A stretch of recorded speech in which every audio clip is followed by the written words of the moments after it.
Hello students, कैसे हो सारे के सारे। जैसा कि आप लोग जानते थे कि ईटीपी का जो हम लोग का सीरीज़ चल रहा था उसका आज चैप्टर 7 देखेंगे हम लोग, जिसका नाम है resource assessment and financial and non financial. ठीक है, यानी संसाधन निर्धारण, वित्तीय एवं गैर वित्तीय। तो पहले देखते हैं संसाधन, उसके बाद वित्तीय गैर वित्तीय क्या होता है। तो संसाधन ऐसा कोई चीज़ जो हमारे काम में या हमारे प्रोडक्शन में हेल्प करता है उसे संसाधन कहते हैं, यानी रिसोर्स कहते हैं।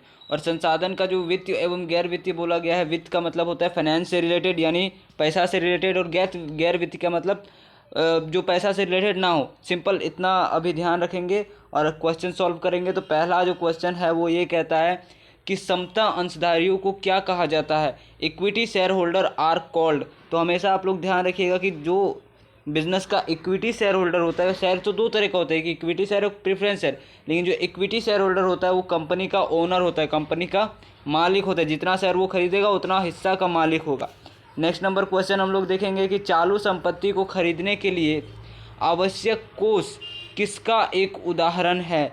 देखिए, fund required for purchase current assets is an example of. तो एक करेंट एसेट्स जो हम लोग खरीदते हैं वो कार्यशील पूंजी यानी वर्किंग कैपिटल का रिक्वायरमेंट से खरीदते हैं। ठीक है, नेक्स्ट हम लोग का क्वेश्चन अगर देखेंगे तो उसमें ये कहा जाता है सार्वजनिक जमा राशियाँ वे राशियाँ है जो सीधे तौर पर किसने जुटाई जाती है, किनसे जुटाई जाती है। ठीक है, public deposit are the deposit that are raised directly from. देखिए पहला क्या बोला है, सार्वजनिक जन राशियाँ जमा राशि यानी पब्लिक डिपॉजिट। तो अगर पब्लिक डिपॉजिट है तो वो सिंपल पब्लिक से ही लिया जाएगा ना, यानी जनता से लिया जाएगा। तो ए 3 का जो आंसर है ए वो करेक्ट आंसर है। ठीक है, नेक्स्ट हम लोग का अगर क्वेश्चन देखेंगे तो उसमें ये कहा जाता है कि पूंजी के आंतरिक स्रोत वे हैं जो internal resources of capital are those that are, मतलब ऐसा रिसोर्सेज जो इंटरनल है या इंटरनल कैपिटल है, वो तो सिंपल बिजनेस का अंडर रहेगा ना, व्यवसाय के भीतर उत्पन्न होता है यानी generated with in the business. हमारा 4 का जो ऑप्शन नंबर डी है वो सही है। ठीक है, नेक्स्ट हम लोग क्वेश्चन देखते हैं। तो 5 नंबर क्वेश्चन क्या कहता है कि परियोजना आकलन है यानी प्रोजेक्ट एप्रिसिएशन इज एन। तो प्रोजेक्ट एप्रिसिएशन एक क्या है, तो प्रोजेक्ट एप्रिसिएशन एक प्रॉफिटेबिलिटी एनालिसिस है। ठीक है, इससे हम लोग का क्या होता है, प्रॉफिट होता है, प्रॉफिट एनालिसिस होता है। ठीक है, कि प्रॉफिट मेरा कितना हो रहा है कितना नहीं हो रहा है। नेक्स्ट अगर हम लोग देखेंगे कि गर्भावधि संबंधित होती है यानी ग्रेस्टेशन पीरियड इज कंसिडर्ड विथ। तो ग्रेस्टेशन पीरियड क्रियान्वयन अवधि से संबंधित होती है यानी इम्प्लीटेशन पीरियड से संबंधित होती है। इसके बारे में हम आपको समझाए हैं।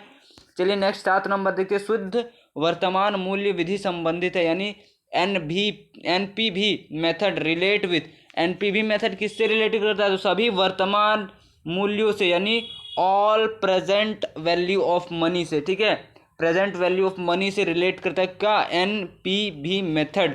चलिए नेक्स्ट नंबर क्वेश्चन अगर हम लोग 8 नंबर देखते हैं तो निम्न में से कौन भौतिक संसाधन है। भौतिक संसाधन यानी which of the following is a physical resources, जिसको हम लोग छू सकते हैं। ठीक है, तो क्या हम लोग भूमि को छू सकते हैं यानी लैंड को हम लोग छू सकते हैं, जी जरूर छू सकते हैं।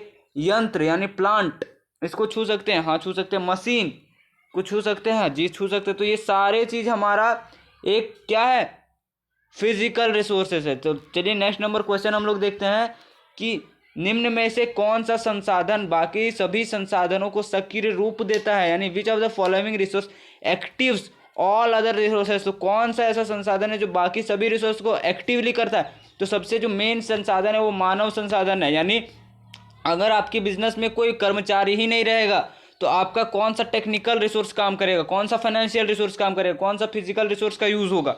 तो सबसे ज़्यादा ज़रूरी जो है और सबसे ज़्यादा अगर ऐसा बोलेंगे कि ये एक ऐसा संसाधन है जिससे दूसरा संसाधन चलता है। ठीक है, तो ह्यूमन रिसोर्सेज सबसे इम्पोर्टेंट रिसोर्स है। हमारा जो क्वेश्चन था वो यहाँ तक इम्पोर्टेंट क्वेश्चन था इस चैप्टर का। चैप्टर नंबर 7 हम लोग का कंप्लीट हो गया है। अब हम लोग देखेंगे चैप्टर 8, इसके बाद फिर चैप्टर 9, उसके बाद चैप्टर 10। तो अगर आप लोग इसी चैनल में बने रहते हैं तो आप लोगों को सारा सल्यूशन इस चैनल में मिल जाएगा। ठीक है, तब तक के लिए थैंक यू।